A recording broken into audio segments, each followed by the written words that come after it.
अस्सलाम वालेकुम। Welcome to my YouTube channel. तो दोस्तों, आज मैं आपको जिस शख्स से मिलवा रहा हूँ, उन्होंने बखर में अपना काफ़ी नाम रेसलिंग में पैदा किया है और 2 बार नेशनल में गोल्ड मेडल हासिल किया है। आज हम मिलेंगे मकसूद झल्ला से, मकसूद उर्फ झल्ला, और उनका वर्कआउट देखेंगे कि वो अपना वर्कआउट रूटीन उनकी क्या है, और उनसे कुछ सवाल जवाब भी पूछेंगे। तो मिलते हैं मकसूद झल्ला जी से।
मैं नेशनल गोल्ड मेडलिस्ट हूँ, नेशनल जूनियर गोल्ड मेडलिस्ट हूँ। जी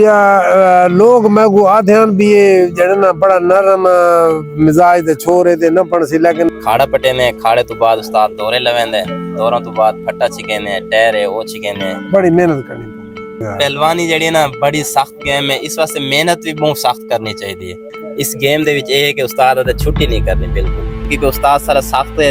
डेली उस फोन करेंदे कि आओ जी खाड़े दा टाइम थी के खाड़े ते पहुंचो। हालांकि सारा किना दफा दिल्ली जरूर नहीं होंदा भी आज न वणो थोड़ा मारो, लेकिन नहीं, उस्ताद बार बार कालम मजबूरी तौर ते सब आना पौंदे। अस्सलाम वालेकुम मकसूद भाई, क्या हाल है आपके? वालेकुम सलाम, ठीक भाई, अल्लाह का शुक्र अल्हम्दुलिल्लाह। माशाल्लाह, काफ़ी माशाल्लाह आप सेहत में लग रहे हैं, लगता है फुल प्रैक्टिस में है आजकल आप। जी अल्हम्दुलिल्लाह, मैं काफ़ी एक्सरसाइज करता हूँ, पहलवानी करता हूँ, ये मेरे उस्ताद हैं। अभी मेरा पहला सवाल जो है आपसे ये है कि आपने कितनी उम्र में पहलवानी शुरू की थी? मैंने 2011 में पहलवानी शुरू की थी और डिग्री कॉलेज में हमारा अखाड़ा था। ये मेरा उस्ताद आरिफ था, इसको मैंने आके पगड़ी पहनवाई थी, फिर उसके बाद पहलवानी शुरू की थी। आपकी मेहनत के पीछे उस्ताद का कितना बड़ा किरदार है जी? देखें, ये असल में कुश्ती ऐसी गेम है कि इसमें ना बहुत ज़्यादा एक्सरसाइज चाहिए, ठीक है, जो कि हमारा उस्ताद हमें करवा रहा है। काफ़ी एक्सरसाइजें करवा रहा है हमारा उस्ताद और बहुत काफ़ी मेहनत कर रहा है, ठीक है। दिन रात एक करना पड़ता है। हम सेकंड टाइम भी मेहनत करते हैं और सुबह फर्स्ट टाइम मेहनत करते हैं, 2 टाइम मेहनत करते हैं, उसके बाद जाके हमें ये रिजल्ट हासिल होता है। माशाल्लाह। तो आप पाकिस्तान आर्मी की तरफ से भी खेलते हैं? जी, मैं पाकिस्तान आर्मी तरफ खेलता हूँ। अच्छा माशाल्लाह। अभी मकसूद भाई ये बताएं, आपने कौन कौन से टाइटल जीते हैं?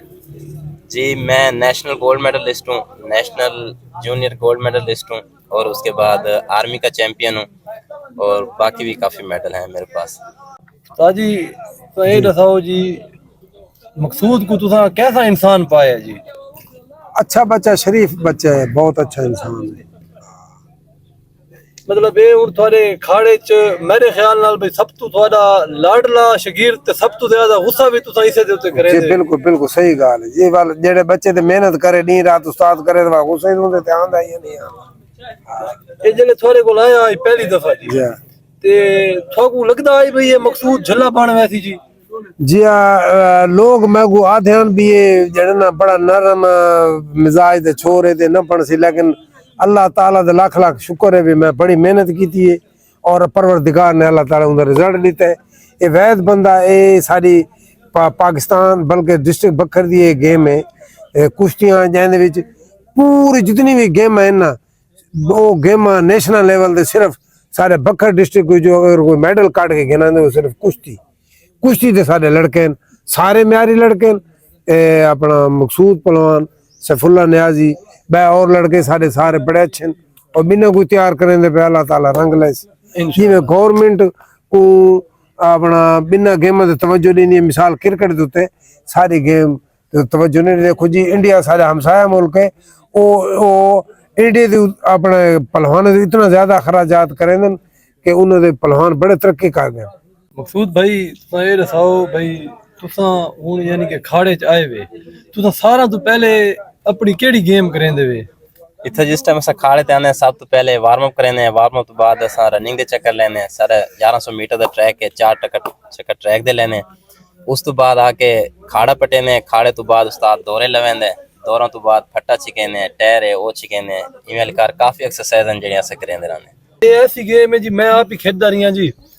थोड़ा इवें कुछ प्रैक्टिस कीती है इहदे विच जी थानू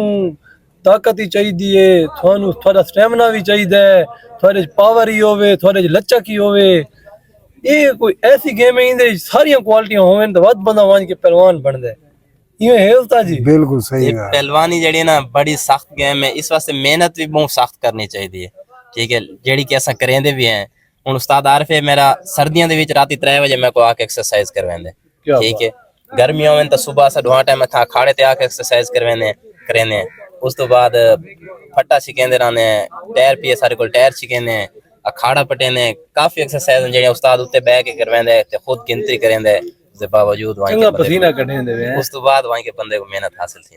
हुन कोई अगू कोई थोड़ी कुश्ती है जी आन करीब जी ईद दे उत्ते इंशाल्लाह कुश्ती है मेरी अता हरुनाबादी नाल अच्छा थई बखर दे विच अच्छा ते इंशाल्लाह वा तो रिजल्ट देसो तो अल्लाह दे हुक्म नाल मेहनत करेंदे भी पे ते अल्हम्दुलिल्लाह हुन ता रोज़न दे नाल भी एक्सरसाइज उस्ताद करवेंदा रहंदे सहरी तो पहले करवेंदे ते इफ्तारी तो पहले करेंदे दुआ टाइम एक्सरसाइज रोज़न दे विच भी करेंदे रहंदे हुन तो कितनियां बैठकां मरेंदे वे जी यानी कि कोई हिसाब है या इवें नहीं बेहिसाब नहीं इन्हें मेहनत लवेंदे जेडे मेहनत लेंदे बकायदा इंदा एक प्रोग्राम होंदा है प्लान होंदा है मिसाल दे तौर ते असां इन्हां को गेम शुरू करवेंदे मिसाल असां इन्हां को 2500 3500 4000 तक गिनवेंदे अच्छा जी हाँ बैठकां दा वखरियां दो बैठकां वखरियां स्प्रिंटां वखरियां ये हर अलग कैटेगरी दी गेम मेहनत होंदी है तां अल्लाह ताला रंग लैंदा बड़ी मेहनत करनी पौंदी अच्छा ये बात रनिंग इना को तो करवेंदे वे मैं तो सुना जी पहलवान रनिंग नहीं क्यों नहीं करेंदे रनिंग ता बेसिक गेम है रनिंग नाल स्टैमिना बनदा रनिंग तो मैं लेते पे तो अपने छोरा नु लाजमी ना ये जिम बंद होवे तो इतवार वाली दी मेले ग्राउंड गिनवेंदे वे रनिंग दा मेन स्टैमिना दा जेड़ा मेन मरकज है ना दो चीज़ां नाल बनदा स्टैमिना एक रनिंग नाल ते दूजा तैराकी नाल तैराकी ते उस्ताद जी इना नु वेट ट्रेनिंग करवेंदे वे जिम गाय बागाए करेंदे रहंदन काहे ने क्या जी हमारी ट्रेनिंग ऐसा उस टाइम करेंदे कि जिस टाइम सारा इतो थोड़ा मूड ना होए तो उस्ताद साहब गिनवेंदे वेट ट्रेनिंग करेंदे वो थोड़ा हार्ड थी वेंदी उस हवाले नाल नहीं तो अगर अखाड़ा बंद होंदे तो उस्ताद साइड ते गिनवेंदे उथों की रनिंग करवा के इस गेम दे विच ये है कि उस्ताद अदे छुट्टी नहीं करनी बिल्कुल डिसिप्लिन अच्छा यानी कि ए जई माशाल्लाह जी में बॉडी है थोड़ी ये जिम तो बगैर ही बन वेंदी बिल्कुल बॉडी मैं बगैर जिम दे मैं बड़ा ही बॉडी उस्ताद आरिफ अपने दौर दे जी बड़े अच्छे पहलवान हैं उस्ताद आरिफ हुन माशाल्लाह उस्ताद इन कई शागिर्द इन्ना दा बड़ा नाम है जी माशाल्लाह बखर सारे जिले इन्ना दे काफी शागिर्द बड़े लाइक शागिर्द इन ही के जी मकसूद झल्ला साहब बैठे जी थोड़े अगू ए इन्ना दा माशाल्लाह काफी नाम है सैफुल्लाह नियाजी माशाल्लाह गोल्ड मेडलिस्ट इन जी वैद सारा अखाड़ा के जेड़ा बाहरों वहीं के मेडल गिनंदे सारी गेम जेड़ी मैट रेसलिंग है उस दे उत्ते काफी हार्ड है इस तू मिट्टी वाले तू लेकिन वैद बखर दे ऐसा खिलाड़ी हैं कि जेड़े वहीं के मेडल गिनंदे मैं आप नेशनल दा गोल्ड मेडलिस्ट हां सैफुल्लाह पहलवान है वो भी सेकंड थे ते उस तो बाद बाकी भी सारे काफी ऐसे लड़के हैं जेड़े मेडल गिन के आने तो पहलवानी करेंदे वे थोक शौक है जी इवें है बिल्कुल अच्छा ही कौन बंदा है जेड़ा यानी कि हुन इतनी महंगाई दा दौर है एक बंदा है वो अपना प्रोफेशन पहलवानी बना सकता है क्या इतना कमा सकता है भाई वो यानी कि अपना घर ही चला सके नहीं अगर घरू शौक है घरू खुराक खासी पहले एक बार जाने बन वैसी ना जाने कोई पहलवानी दे म्यार ते आवे सी वाल तो कमावण जो बन वैसी जाने वो म्यार ते आवन वास्ते टाइम लगदा है पैसे ही लगदा टाइम ही लगदा उहदे वास्ते जेड़े ना वाल पहले तो कौड़ा घुट भरना पौ ये पहलवानी दा ये हिसाब है कि एक मिसाल देन के एक कमेटी है तुसा पहले कमेटी पेंदे रहो बाद तुम्हारी कमेटी निकलसी हुन मैं आमी पहले पहलवानी करेंदा रिया खुराक खांदा रिया पोलू पैसे भर के कुश्ती लड़ना लगा वेंदा मी हुन अल्हम्दुलिल्लाह 40,000 35,000 30,000 रुपए कुश्ती दा मैं आम रूटीन ही गिनना लेकिन इस दे भी स्पोर्ट जेड़ी है ना सरकारी सतह ते कोनी हर बंदा आपने तहत करेंदा लेकिन बाकी सारे ठेकेदार होंदे ने कुश्तियां करवांदे ने सबको बयाने देंदे उस हवाले नाल सारा निजाम ठीक चल वेंदा यानी कि एक बंदा अगर मेहनत करे इस फील्ड विच ਤਾਂ ਆਪਣਾ ਘਰ ਚਲਾ ਸਕਦੇ ਪਹਿਲਵਾਨੀ आराम नाल घर चलाए सकते, घर बनाए सकते, कोठी बना सकते, बंगले बना सबसे बना सकते। ਉਸਤਾਦ ਜੀ ਤੁਹਾਡਾ ਮਾਸ਼ਾਅੱਲਾ ਕਾਫੀ ਤਜਰਬਾ ਹੈ। ਹੁਣ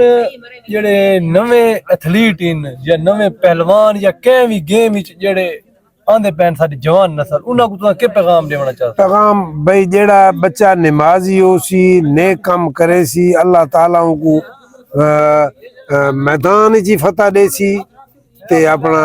नेक रासी। अगर दी रात मोबाइल लेख सी या गलत हरकत करे सी वो नहीं बन सकता। ਇਹ ਗੇਮ ਐਸੀ ਸ਼ੈ ਹੈ ਕਿ ਅਗਰ ਤੁਹਾਡੀ ਕੋਈ ਵੀ ਗੇਮ ਹੈ ਤੁਸੀਂ ਉਹਦੇ ਨਾਲ ਟੱਚ ਰਾਸੋ ਤਾਂ ਉਹ ਤੋਂ ਅੱਗਾ ਘੇਨ ਕੇ ਵੈਸੇ ਅਗਰ ਤੁਸੀਂ ਉਸਕੋ ਛੋੜੇ ਸੋ ਇੱਕ ਡਾਲ ਕੀਤਾ ਇੱਕ ਡਾਲ ਨਹੀਂ ਕੀਤਾ ਤਾਂ ਉਸ ਦਾ ਰਿਜ਼ਲਟ ਉਹ ਕੁਝ ਹੀ ਮਿਲ ਸੀ। तसलसल कायम रखना, तसलसल तसलसल डिसिप्लिन यानी कि डेली ओ अच्छा जी एक ये तसलसल तू सवाल है मेरा भी ये तसलसल किवें तो कायम रख देवे तू हुन काफी अरसे तू डेली एक गेम करेंदे पे एक नवे बंदे इन्नो तसलसल कायम नहीं रख सकदे ये किवें वो कायम रखे बस असा आप आदि कर रहे हैं ना। देखो ये जी ਜਿਹੜਾ ਸਾਰਾ ਸਿਸਟਮ ਹੈ ਨਾ ਇਹ ਸਿਰ ਮੇਰੇ ਉਸਤਾਦ ਦੀ ਵਜ੍ਹਾ ਤੋਂ ਕਿਉਂਕਿ ਉਸਤਾਦ ਸਾਰਾ ਸਖਤ ਹੈ ਤਾਂ ਡੇਲੀ ਉਸਾਂ ਨੂੰ ਫੋਨ ਕਰਿੰਦੇ ਕਿ ਆਓ ਜੀ ਅਖਾੜੇ ਦਾ ਟਾਈਮ ਠੀਕ ਹੈ ਅਖਾੜੇ ਤੇ ਪਹੁੰਚੋ। ਹਾਲਾਂਕਿ ਸਾਰਾ ਕਿਨਾਂ ਦਾ ਦਿਲ ਚ ਰੂਹ ਨਹੀਂ ਆਉਂਦਾ ਵੀ ਅੱਜ ਨਾ ਵੰਜੋ ਥੋੜਾ ਮਾਰੋ ਲੇਕਿਨ ਨਹੀਂ ਉਸਤਾਦ ਬਾਰ-ਬਾਰ ਕਾਲਮ ਮਜਬੂਰੀ ਤੌਰ ਤੇ ਸਾਕੋ ਆਉਣਾ ਪਉਂਦਾ। ਜਿਸ ਟਾਈਮ ਅਸਾਂ ਇੱਥਾਂ ਆਨੇ ਤਾਂ ਵਾਤ ਅਸਾਂ ਇਹ ਸੋਚੇਂਦੇ ਕਿ ਹੁਣ ਇਤਨਾ ਸਫ਼ਰ ਕਰਕੇ ਆਪਣਾ ਪੈਟਰੋਲ ਹਲਾਲ ਕਰਕੇ ਵੰਜੋ ਆਪਣੀ ਗੇਮ ਨਾਲ तवज्जो करूं लगन करूं तो उस को अल्लाह ताला रिजल्ट भी देंदे। यानी कि तसलसल कायम रखण वास्ते जी उस्ताद दा बड़ा किरदार सम्मी भाई सारी पिछली वीडियो सम्मी भाई भी यो गाल कीती आई भाई मोटिवेशनल रहण वास्ते या तसलसल कायम रखण वास्ते उस्ताद दा बड़ा किरदार है ट्रेनर दा ते बिल्कुल मकसूद भाई भी यो गाल कीती है जी तसलसल कायम रखण वास्ते उस्ताद दा बड़ा किरदार है। ते किश खांदे वे जी तुसां दिहाड़ दी थोड़ी क्या खुराक है जी? खावन दी खुराक ये होंदी कि जिस टाइम असां राती सुमने उस टाइम दूध पींदे ते सुबह नाश्ते दे विच मक्खन दही इस्तेमाल करेंदे बाद एक्सरसाइज तो बाद जेड़ा होंदा साडे बादाम होंदे असां बादाम यूज करेंदे ते उस तो बाद होंदा साडे कोल गोश्त मान के खांदे। अच्छा फ्रूट भी नाल इस्तेमाल करेंदे। जेड़ा बंदा है वो सिर्फ अपनी फिटनेस करना चाहंदा कोई गेम उनदे कोल टाइम ही कोई मसरूफ नौकरी च मसरूफ उनदे वास्ते तुसा क्या यानी कि वो मशवरा दे दो भाई तू ओ के अपनी सेहत को कायम रखने वास्ते कम से कम 2 चक्कर या 1 मील रनिंग या वाक दे 2 चक्कर जरूर यानी कि वो बंदा लावे सेहत वास्ते आम बंदे वास्ते कोई गेम ही नहीं करेंदा कुछ नहीं करेंदा जी वो एक ना ता बैठ जाते वेट वध वैसी बीमार थी वैसी ओ बीमारी दी शिकार थी वैसी। जेड़ा बंदा एक्सरसाइज करेंदा उनके अंदर जेड़ा ना अल्लाह ताला को ते मुदाफत दी पैदा कर देंदे उनके ते बीमारी हमला नहीं करे। कोई बंदे ही ना जी वो हुन नहीं टाइम काट सकते जी नौकरियां ऐसी कम से कम नहीं वो सिर्फ सुस्ती है कोई नहीं असा ही रह मुलाजिम क्यों नहीं एड़ा टाइम काट सकते सिर्फ चक्कर दौड़ दे लावन थोड़ी बड़ी एक्सरसाइज डांड छड़ ला पुशअप ला के ना ते अपना चक्कर मावन दी लोड़ कोई भी बंदा है ना उसको गेम दे नाल नहीं ता अपने नाल टच रहना चाहिए क्योंकि एक एक्सरसाइज ऐसी शय है कि मोटापा खुद बीमारी है। अगर तुसा फजूल बैठे रहो तो मोटे थी सो उस दे नाल तो बीमारियां तोरे उते हमला करे सन अटैक करे सन। लेकिन मैं ये तो कुछ मशवरा देसा कि तुसा आओ आके रनिंग करो जिम में जाओ थोड़ा बहुत ट्रैक ला के दा थोड़ी बहुत एक्सरसाइज कर की दी फुटबॉल खेल की दी। अगर तो कोई गेम पसंद है ग्राउंड नाल टच रहो फुटबॉल खेल गिनो क्रिकेट खेल गिनो बैडमिंटन खेल गिनो कोई ना कोई शय खेलते रहो तुसा उस दे नाल फिटनेस रासी तोरी मजबूत रासो। माशाअल्लाह मकसूद भाई थोड़ा बहुत शुक्रिया तुसा कीमती वक्त दिता है साको उस्ताद जी थोड़ा भी बड़ा शुक्रिया जी मेहरबान। व्यूअर्स को आखो जी मेरे चैनल को सब्सक्राइब करें इंशाल्लाह सारी वीडियो को लाइक करो सब्सक्राइब करो ते बाकी इंशाल्लाह तो आपको मज़ीद अच्छे वीडियो मिल सन। अस्सलाम वालेकुम अल्लाह हाफिज़। अल्लाह हाफिज़।